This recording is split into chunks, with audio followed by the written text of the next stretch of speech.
ಎಲ್ರಿಗೂ ನಮಸ್ಕಾರ. ಇವತ್ತಿನ ವಿಷಯ ಮೊದಲ ಮಳೆ. ನನ್ನ ಅನಿಸಿಕೆಗಳನ್ನು ಹಂಚಿಕೊಳ್ಳಲು ಬಯಸುತ್ತೇನೆ. ಮೊದಲ ಮಳೆಯು ಕೇವಲ ಪ್ರಕೃತಿಯ ಬದಲಾವಣೆಯಲ್ಲ, ಅದು ರೈತರ ಬಾಳಿಗೆ ಹೊಸ ಜೀವ ನೀಡುವ ಕ್ಷಣ ಕೂಡ ಹೌದು.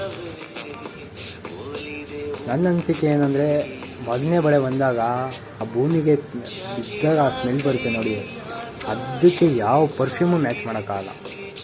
ಅದ್ರ ಸರಿಸಾಟಿನೇ ಯಾವುದಿಲ್ಲ ಅಂದ್ಕೊಂಬಿಡಿ. ಯಾಕಂದರೆ ಆ ಸುಗಂಧ ಸೇವಿಸ್ತಿದ್ರೆ ಒಂಥರ ಖುಷಿ ಗುರು. ಅದ್ರ ಮುಂದೆ ಯಾವ ಪರ್ಫ್ಯೂಮು ಸಾಟಿ ಇಲ್ಲ. ಅದೇ ರೀತಿ ರೈತರುಗಳು ಮೊದಲನೇ ಮಳೆ ಬಂದಾಗ ಅಥವಾ ಬನ್ನಿ ಮಳೆ ಅಂತಾರೆ, ಅದಾದ ತಕ್ಷಣ ಎಲ್ಲ ಬಿತ್ತನೆ ಮಾಡ್ತಾರೆ. ಬಿತ್ತನೆ ಅದೇ ಖುಷಿಗೋಸ್ಕರ ಎಲ್ಲರೂ ಕಾಯ್ತಿರ್ತಾರೆ, ಬಿತ್ತನೆ ಮಾಡೋಕ್ಕೋಸ್ಕರ. ಅದೇ ರೀತಿ ಎಷ್ಟೋ ಪ್ರಾಣಿಗಳು ಕಾಯ್ತಿರ್ತವೆ.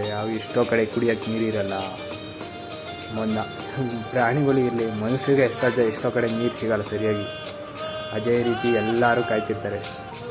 ಮೊದಲನೇ ಮಳೆ ಬಂದಾಗ ಅದು ಆನಂದ ಹೇಳ್ಕೊಳಕ್ಕಾಗಲ್ಲ. ಎಷ್ಟೋ ಜನ ಕುಪ್ಪಳಿಸ್ತಾರೆ ಫಸ್ಟ್ನೇ ಮಳೆ ಬಂದಾಗ. ಅದರಲ್ಲಿ ನಾನು ಒಬ್ಬ. ಆದರೆ ಅವತ್ತು ಕುಣಿಯೋಕ್ಕಾಗಿಲ್ಲ ಬಿಡಿ, ಯಾಕಂದರೆ ಅವತ್ತು ಮನೆಗೆ ಹೋಗಿದ್ದೆ. ಒದೆ ತಿಂತಿದ್ದೆ ನಮ್ಮ ಅಮ್ಮನ ಕೈಲಿ. ಬರೋಣ ನೆಕ್ಸ್ಟ್ ವಿಡಿಯೋದಲ್ಲಿ.